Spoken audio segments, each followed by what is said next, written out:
کوئٹہ سے تفتان جانے والی بس میں منڈی بہاؤالدین گجرانوالہ اور وزیر آباد سے تعلق رکھنے والے 5 پنجابی مسافروں کو اسلحہ کی نوک پر اتار کے پہاڑ کی طرف لے جایا جاتا ہے اور پھر ان سب کی لاشیں ملتی ہیں۔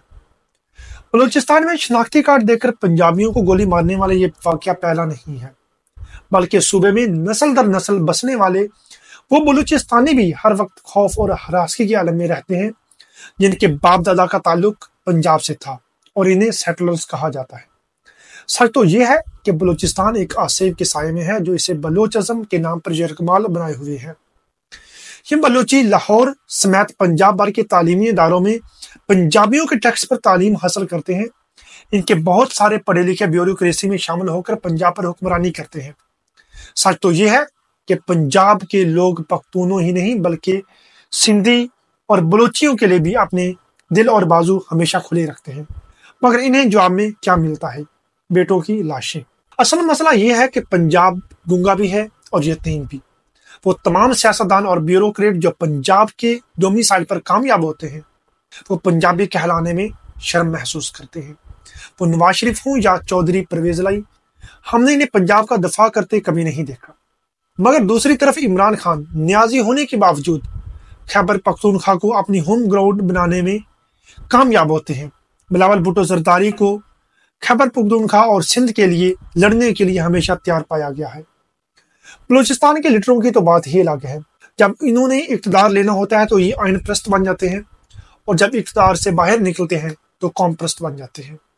آئین پرست بنتے ہیں تو بھاری رائلٹیاں لیتے ہیں، اور قوم پرست بنتے ہیں تو بھارت سے بھاری فنڈز لیتے ہیں۔ ان کی دونوں طرف موجیں ہیں۔ ہمیں یہ کہنے میں آر نہیں کہ ملک کے سب سے بڑے لوٹے بلوچی سیاستدان ہیں۔ کئی لوگ کہتے ہیں کہ نواز شریف اور شہباز شریف پنجابی نہیں ہیں بلکہ کشمیری ہیں۔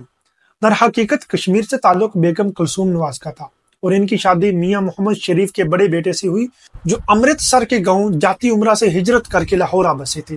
پھر انہوں نے لاہور رائے ون پر اڈا پلاٹ کے قریب زمینیں خرید کر اپنے آبائی علاقے جاتی امرا کے نام پر علاقہ آباد کر لیا تھا۔ اس وقت سرخ لال سیب کی طرح ایک کشمیری جن کا نام بلال یاسین ہے اور جن کا تعلق بیگم کلثوم نواز کی فیملی سے ہے، وہ اس وقت صوبائی وزیر ہے۔ ویسے اگر نواز شریف اور شہباز شریف پنجابی نہ بھی ہوں تو ان پر پنجاب کا بڑا قرض ہے۔ اسی پنجاب نے انہیں بار بار وزارت اعلیٰ اور وزارت عظمیٰ تک پہنچایا ہے۔ حکمران باپ کی طرح ہوتا ہے اور عوام اولاد کی طرح ہوتے ہیں۔ بنا اولاد کی بہمانہ قتل پر والدین یوں سکون سے بیٹھے رہتے ہیں جیسے کوئی دور پری کا مر گیا ہو۔ کہا جا رہا ہے کہ بلوچستان کا مسئلہ مذاکرات سے حل کیا جائے، اور خبردار کیا جا رہا ہے کہ اگر وہاں کوئی رد عمل دیا گیا تو مشرقی پاکستان کا حال ہوگا۔ یاد رکھو، مشرقی پاکستان کی مثال ہرگز بلوچستان کی دہشت گردی پر منطبق نہیں ہوتی، بلکہ ہمیں یہ کہنے دیجئے کسی مثال کا اطلاق ہوتا ہے تو سب سے پہلے خالصتان کی تحریک ہے۔ کوئی مانے نہ مانے، ہندوستان نے گولڈن ٹیمپل آپریشن کر کے اور جرنیل سنگھ پنڈوارا جیسے لیڈروں کو مار کے خالصتان تحریک کا زور توڑ دیا تھا، اور شاید ہم بھی اپنے گریبان میں جھانک کے دیکھیں۔ نریندر مودی نے مقبوضہ کشمیر کو آٹو ٹنگ بنا لیا ہے، اور ابھی کل اس نے وہاں انتخابات کا بھی اعلان کر دیا ہے۔ یہاں چین سمیت کئی دوسرے علاقوں کی مثالیں بھی موجود ہیں۔ کڑوا سچ یہ ہے کہ ریاستیں طاقت کا استعمال کرنے والوں کے ساتھ مذاکرات نہیں کرتی بلکہ ہمیشہ طاقت کا استعمال کرتی ہیں۔ ہمارے پاس امن کے لیے کراچی کی نسلی بد امنی کی تدارک کے لیے آپریشن کے علاوہ کوئی حل نہیں بچا تھا۔ سرحدی علاقوں میں کیے جانے والے بہت سارے آپریشنز ضرب عزم کی مثالیں ہمارے سامنے ہیں۔ مشرقی پاکستان میں سب کچھ اس لیے ہوا کہ ہمارا اور ان کا جغرافیہ ایک نہیں تھا۔ ہمارے زمینی رابطوں کے درمیان ہندوستان موجود تھا، یہ بھی کہ بنگالی اکثریت میں تھے جبکہ باقی پاکستان اقلیت میں، یہ بھی کہ وہاں بھارت نے اپنی فوجیں داخل کر دی تھی۔ اور ہمیں معذرت کے ساتھ یہ کہنے دیجیے کہ ریاست مجیب الرحمان کو رام کر لیتی، مگر تاریخ بتاتی ہے کہ ہماری عدالتوں نے مجیب الرحمان کی سہولت کاری کی تھی، طاقت دی تھی۔ اب بھی قومی سلامتی کے ذمہ داروں کے پاس شکایات کی طویل فہرست ہے کہ ان پر حملہ آوروں کی سہولت کاری عدالتوں سے ہو رہی ہے۔ ہمیں یہ کہنے میں آر نہیں کہ بلوچستان پاکستان کی معیشت کی ریڑھ کی ہڈی بننے جا رہا ہے۔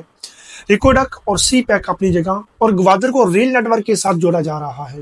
ایسے میں امریکہ، بھارت اور اسرائیل جیسے بہت سارے ممالک ایسے ہیں جو پاکستان اور بلوچستان کی ترقی نہیں چاہتے۔ BLA جیسی تنظیموں اور سرمچاروں جیسے نعرے بازوں کے پیچھے ہمارے یہی دشمن ہیں۔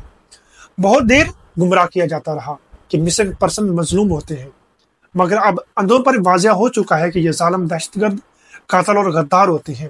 ابھی کچھ دن پہلے مہرنگ بلوچ جسے مسنگ پرسن کہہ رہی تھی، اس نے گوادر کمپلیکس پر خودکش حملہ کیا۔